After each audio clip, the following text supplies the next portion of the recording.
ನಾಳೆ ನಡೆಯಬೇಕಿದ್ದ ಸಾರಿಗೆ ಮುಷ್ಕರಕ್ಕೆ ಸಜ್ಜಾಗಿದ್ದ ನೌಕರರಿಗೆ ಹೈಕೋರ್ಟ್ ಶಾಕ್. ಮುಷ್ಕರ ಬೇಡ, ಮತ್ತೆ ಸಭೆ ನಡೆಸಿ ಎಂದ ಜಡ್ಜ್. ಮತ್ತೊಂದು ಸುತ್ತಿನ ಮಾತುಕತೆ ಬಳಿಕ ಸಾರಿಗೆ ನೌಕರರಿಗೆ ಸಿಗುತ್ತಾ ಹ್ಯಾಪಿ ನ್ಯೂಸ್.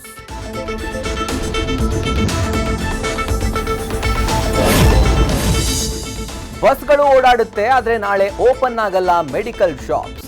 ಆನ್ಲೈನ್ ಔಷಧಿಗಳ ಮಾರಾಟ ವಿರೋಧಿಸಿ ರಾಜ್ಯಾದ್ಯಂತ 26,000 ಅಂಗಡಿಗಳು ಬಂದ್. ಇದರಿಂದ ಆನ್ಲೈನ್ ಔಷಧಿ ಮಾರಾಟಕ್ಕೆ ಬೀಳುತ್ತಾ ಬ್ರೇಕ್.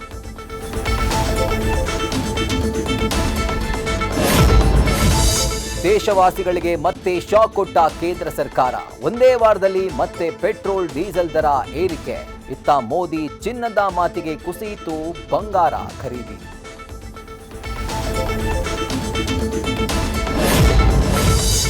ಡಾನ್ ಥರ ಇಬ್ಬರ ಜೊತೆ ಕಾರ್ನಲ್ಲಿ ಎಂಟ್ರಿ ಕೊಟ್ಲು ಆ ಲೇಡಿ.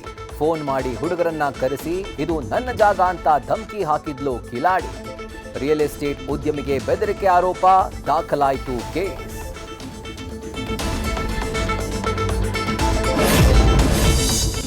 ಕೊಲೆ ಆರೋಪಿ ದರ್ಶನ್ಗೆ ವಿವಾಹ ವಾರ್ಷಿಕೋತ್ಸವ ಸಂಭ್ರಮ. ಜೈಲಲ್ಲಿ ಪತ್ನಿ ಮಗನ ಭೇಟಿಗೆ 30 ನಿಮಿಷಗಳ ಕಾಲ ಪರ್ಮಿಷನ್. ಎಲ್ಲೆಡೆ ವೈರಲ್ ಆಗ್ತಾ ಇದೆ. ಪತಿ ಭೇಟಿಗೂ ಮುನ್ನ ವಿಜಯಲಕ್ಷ್ಮಿ ಹಾಕಿದ ಭಾವನಾತ್ಮಕ ಪೋಸ್ಟ್. ನ್ಯೂಸ್ ಫಸ್ಟ್, ನಿರ್ಭೀತಿಯಿಂದ ನಿಮ್ಮ ಪರವಾಗಿ.